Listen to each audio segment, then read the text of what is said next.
رب اشرح لی صدری ویسر لی امری واحلل عقدۃ من لسانی یفقہوا قولی رب زدنی علما رب زدنی علما رب زدنی علما۔ السلام علیکم ورحمۃ اللہ وبرکاتہ۔ میں ثنا خالد، تعلیم القرآن کی اسٹوڈنٹ، آج آپ کے سامنے مسجد اقصیٰ کی اہمیت کو بتانے کی کوشش کروں گی انشاءاللہ۔ آؤ تمہیں مسجد اقصیٰ کی تاریخ بتاؤں، جسے بیت المقدس بھی کہا جاتا ہے۔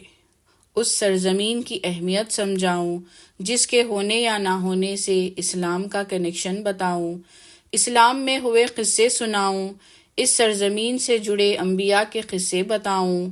یہاں نماز کو پڑھنے کا 250 گنا 250 ٹائمز اجر ہے بتاؤں، جہاں پہلے قبلہ رخ ہو کر نماز پڑھی جاتی تھی،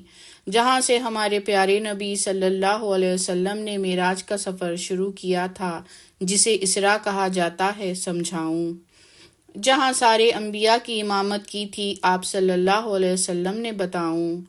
اس سرزمین کی خاصیت دکھلاؤں کہ یہاں کئی رسول آئے، کئی صحابہ، کئی مسلمانوں کی شہادت ہوئی، اسی لیے اس سرزمین کو شہیدوں کی وادی بھی کہا گیا۔ ابراہیم علیہ السلام ہجرت کر کر اسی سرزمین پر آئے، پھر اسحاق علیہ السلام آئے، پھر یعقوب علیہ السلام آئے، انہوں نے بیت المقدس کی تعمیر کی، ان کا لقب یعنی ٹائٹل اسرائیل تھا، اسی لیے ان کی قوم بنی اسرائیل کہلاتی ہے۔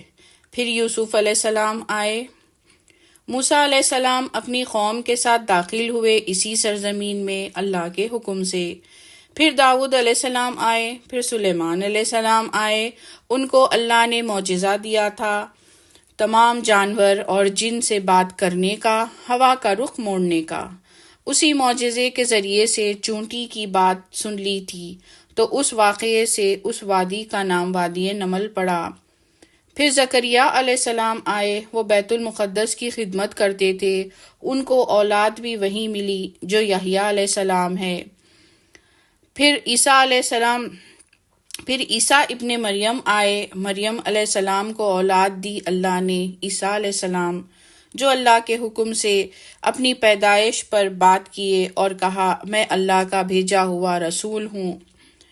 پھر بنی اسرائیل نے پلاننگ کی عیسیٰ علیہ السلام کو قتل کرنے کی، تو اللہ نے پلاننگ کی عیسیٰ علیہ السلام کو اسی سرزمین سے زندہ اٹھا لیا،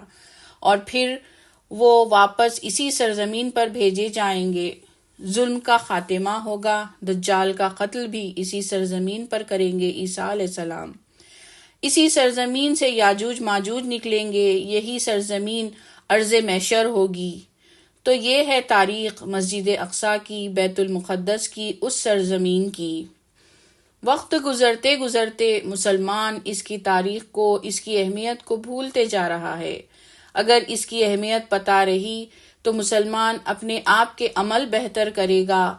تقوی، نماز، صبر بہتر کرے گا، تاکہ اللہ کی مدد آئے۔ اللہ تعالیٰ قرآن میں بتا رہے ہیں کہ اللہ کی مدد تب ہی آئے گی جب مسلمان اپنے ایمان پر پکا ہوگا، تو پھر کیا اسرائیل، کیا دنیا کا کوئی بھی ملک مسلمان کو نقصان نہیں پہنچا سکتا۔ مسلمان کو چاہیے کہ وہ دعا کرے اس کی حفاظت کی، وہاں کے لوگوں کے پروٹیکشن کی، نہ کہ کوئی ایسا پوسٹ فارورڈ کرے جسے دیکھ کر اور لوگ ڈر جائیں، اسلام پر چلنے، اسلام پر قائم رہنے، اسلام کو فالو کرنے۔ صرف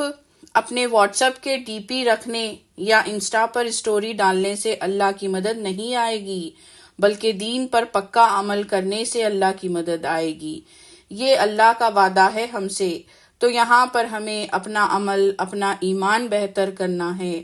تاکہ اس سرزمین کی، وہاں کے لوگوں کی حفاظت کے لیے اللہ کی مدد آئے۔ اللہ ہم سب کو اللہ کے پسندیدہ بندوں میں شامل کرے، اللہ کی مدد آئے، ایسے مسلمان بنائے، آمین یا رب العالمین۔